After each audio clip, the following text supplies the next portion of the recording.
Hello everyone. In this video we are going to see the parallel adder and parallel subtractor. So as we know, the parallel adder or subtractor performs the addition at higher speed, but disadvantage is that it requires a large amount of logic circuitry, because if you want to perform the n bit addition or n bit subtraction, then it will require n number of full adders. Okay, then let's see how the adder and subtractor works. Okay, so only full adder is not sufficient, we require XOR gate.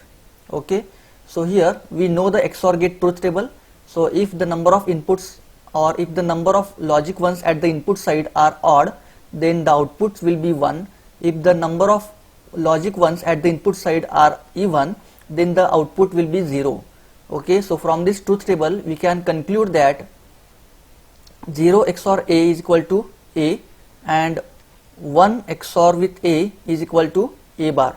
Okay, so you can see from this truth table also. Now let us move towards the parallel adder. Okay, so this is the circuit diagram of parallel adder. So consider one example, that if you want to add 4-bit numbers, that is 1101 and 1011.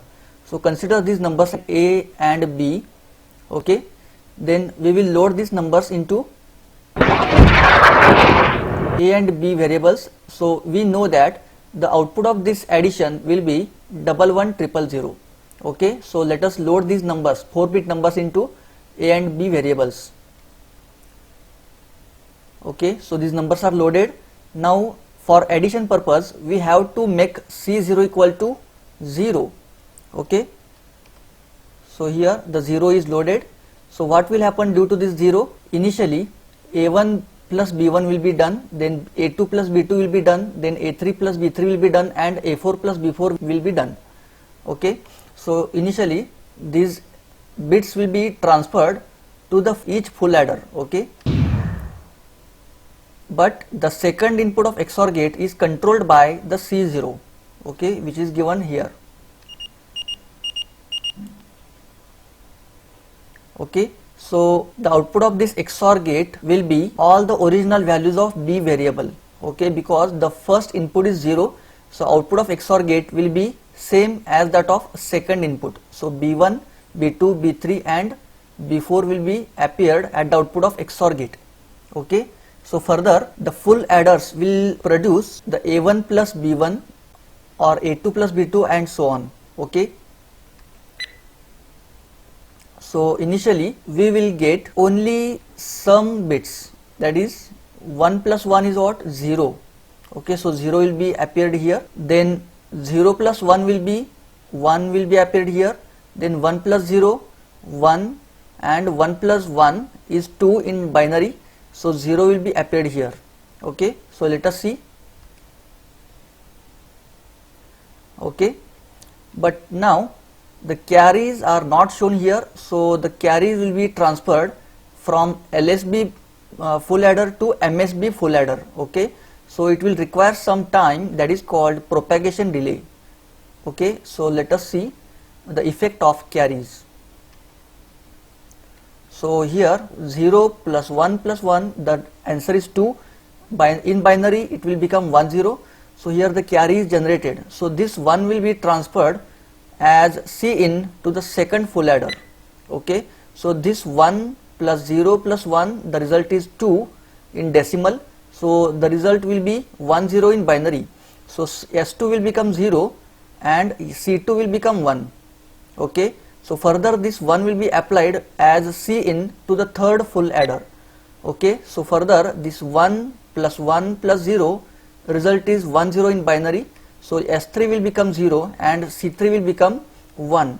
So this 1 will be transferred or it will be applied as Cin to the fourth full adder. Okay, now the C3 1 will be applied as Cin to the fourth full adder and the result will be 3 in decimal, so 1 1 in binary.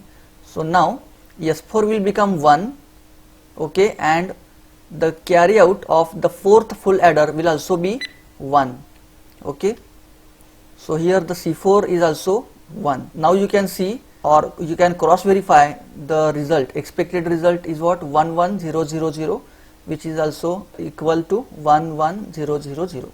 So this is how the parallel adder works. Okay, now let us see how the parallel subtractor works. Okay, so the same circuit is used for parallel subtraction. Okay, but there is quite change, and that is what we go for the 2's complement method for parallel subtraction. And we know that if you want to perform a minus b, then what we do, we just take the 2's complement of b, then add it into a variable. So after getting the result, if the carry is generated, then we can say that the result is positive. If the carry is not generated, then we can say that the result is negative.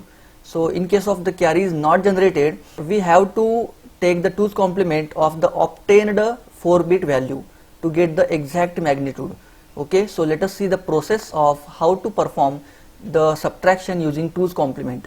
Okay, so first of all we will calculate the 2's complement of b, and for that first of all we will calculate the 1's complement of b variable. So how to calculate 1's complement? So simply subtract each and every bit of b from 1. Okay, so if you will go for the actual subtraction, then you will get 0010. Okay, so this is very simple. So let us calculate the 1's complement of b variable. So subtracting each and every bit from 1111. Okay, so we have got 0100, which is the 1's complement of b. After that, for obtaining the 2's complement of this value, we have to add 1 into this 1's complement. So 0100 plus 1 will be 0101, which is the 2's complement. Okay, so further this 2's complement value should be added into variable a. So 1101 plus 0101, which gives you 10010. So here, as I told you that the 1, that is carry, is generated, and that's why whatever 4 bits are there, these 4 bits are the actual result. So this result is same as that of the original result, that is 0010. Now let us see how this subtractor circuit works. So we have to load the a and b values into a1 to a4 and b1 to b4. Okay, so here the values are loaded. Then after that we have to perform the 2's complement of the b, and that's why this one should be loaded at C0. Okay, so this is just for adding 1. And how to obtain the 1's complement? So using XOR gate we can obtain the 1's complement of the b1 to b4 bits by making the C0 equal to 1. So in the early state, in the first slide, we have seen that if you make first input is 1 or any input is 1, then the output of XOR gate will be the complemented version of the another input. Okay, so C0 should be equal to 1 to get the 1's complement of the b variable. Okay, now the inputs will be transferred to the XOR gate, and hence the b1 to b4 bits will be complemented at the output of XOR gate. Okay, so here we will get the b1 bar, b2 bar, b3 bar and b4 bar. After that the actual full adder will perform this C in plus a plus b. Okay, so here C in is what? 1, then 1, and then here 0. So 1 plus 0 will be summation 0. Okay, then 0 plus 0. Okay, because we don't consider here 1 because it is converted as 0. Okay, so 0 plus 0, the result will be 0. Then 1 plus 1, the result will be 0. Then 1 plus 0, the result will be 1. So let us see the sum bits of all the full adders. Okay, so here we have got the actual sum bits. So 1, 0, 0, 1. Okay, now let us consider the carry input and carry output so that we will get the actual result. So by this 1 plus 1 plus 0 will be what? 0 and carry 1. So S1 will become 0 and carry 1, C1 will become 1.